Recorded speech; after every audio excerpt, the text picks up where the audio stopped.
bet you'll never guess where I am today. Well, I guess you can probably read the big-ass sign right behind me. But guys, it looks like rainy season is over and it's starting to warm up here in Tokyo. So instead of sitting my lame ass under the air conditioner, I decided to get out and brave the heat. Let's go on a mini adventure today. Now, does it matter that I'm probably gonna start dripping like a 1980s Jerry curl in just a few moments? No, it doesn't. So come with me today and we're gonna go and check out a Japanese maid cafe, AKA a cosplay cafe. Before we head off on today's adventure, guys, please make sure to hit that red subscribe button, so that way you can subscribe to the Japan Guide channel.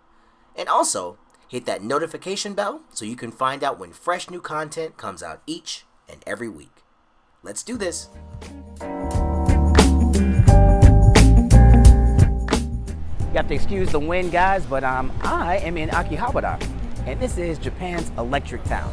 It's home to all things manga and anime. It's home to all things electronic.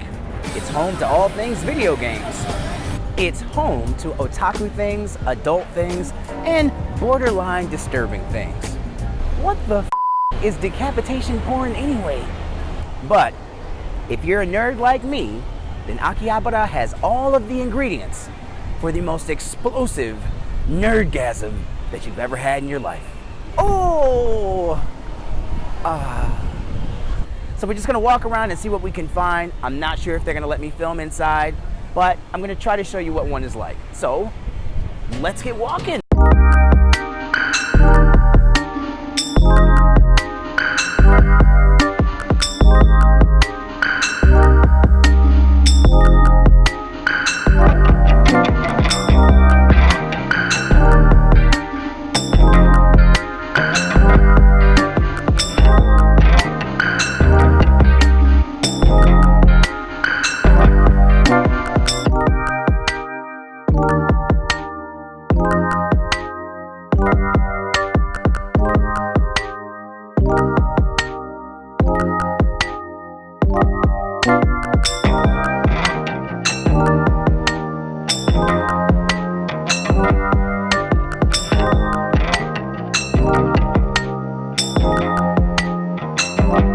The first maid cafe that I went to was the At Home Cafe. And while it doesn't have the biggest number of shops, as far as I know, it is one of the more popular and more reputable maid cafes in Akihabara. Okay, show of hands, guys. Who likes seeing young, cute girls of age, of legal age, of course, in cute and or sexy outfits? Oh, no, not me. I go to maid cafes to look at their minds. The first thing you see when you walk into At Home is a shrine of maids. And no maid shrine is complete without a Japanese maid idol video group to go with it. Interesting stuff. And in most maid cafes, there is a cover charge, and here at Home, it's 700 yen, or about $7. Moe, moe. Shaka, shaka. Yam, yam. Kira, kira. Wan, wan. Oishikunare. ありがとうございます。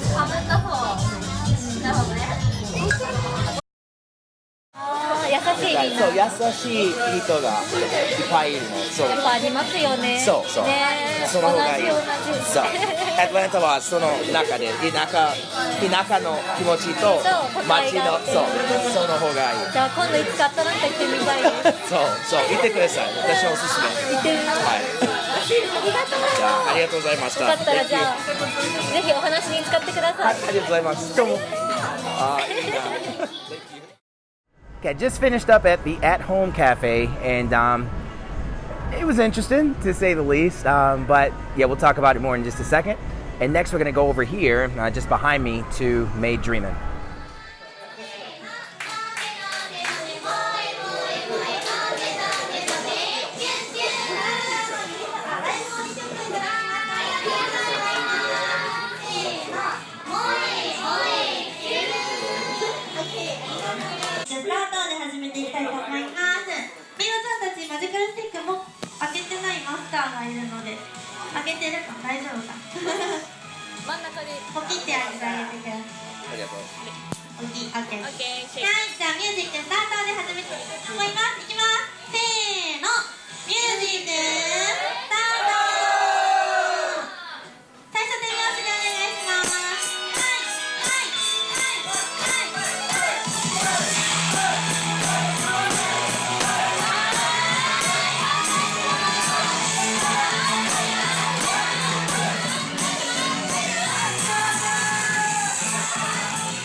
And now that I've had a chance to go to 2 different maid cafes in Akihabara, here's my take on them. So what is a maid cafe? To me, a maid cafe is non-sexual novelty at its finest.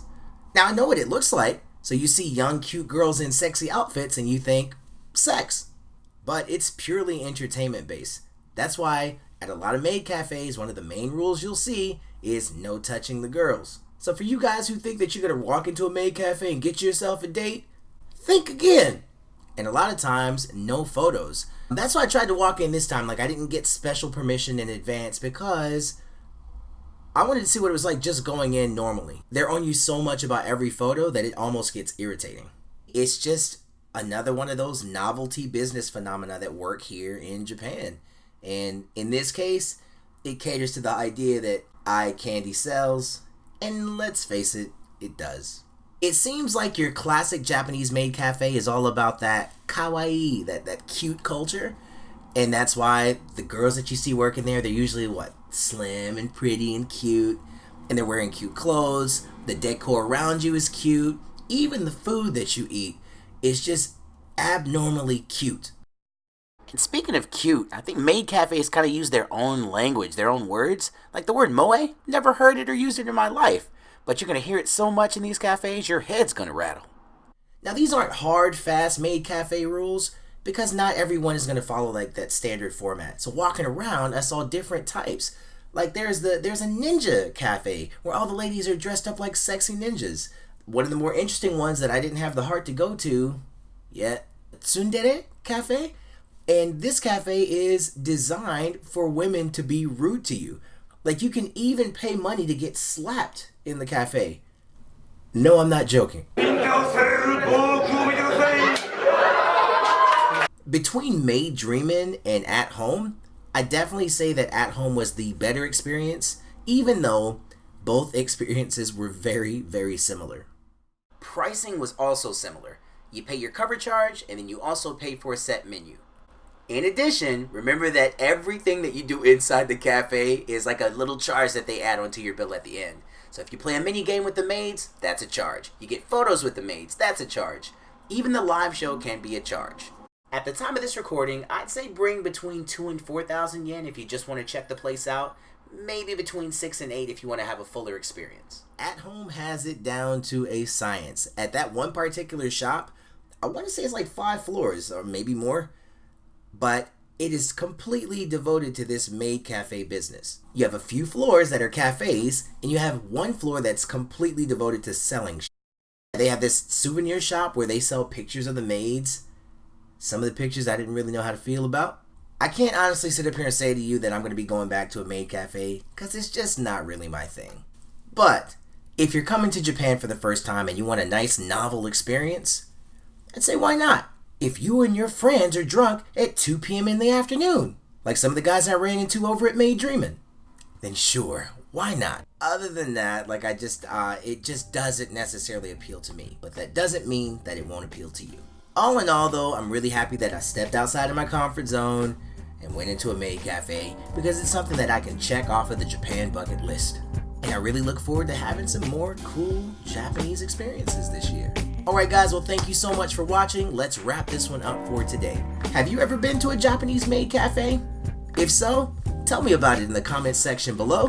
And as always, if you enjoyed this video, please let me know about it by hitting that like button, sharing, and subscribing. And for more Japan related info and articles, you can check out thejapanguy.com, my blog. And if you're working to improve your Japanese this year, I know I am, I'd love to have you over at Japanese Mavericks, and that's where you can find a community of other like-minded, self-study Japanese learners just like yourself. And I'll leave a link to that in the description box below as well. Thank you so much for watching, and I will catch you in the next one, okay? Peace.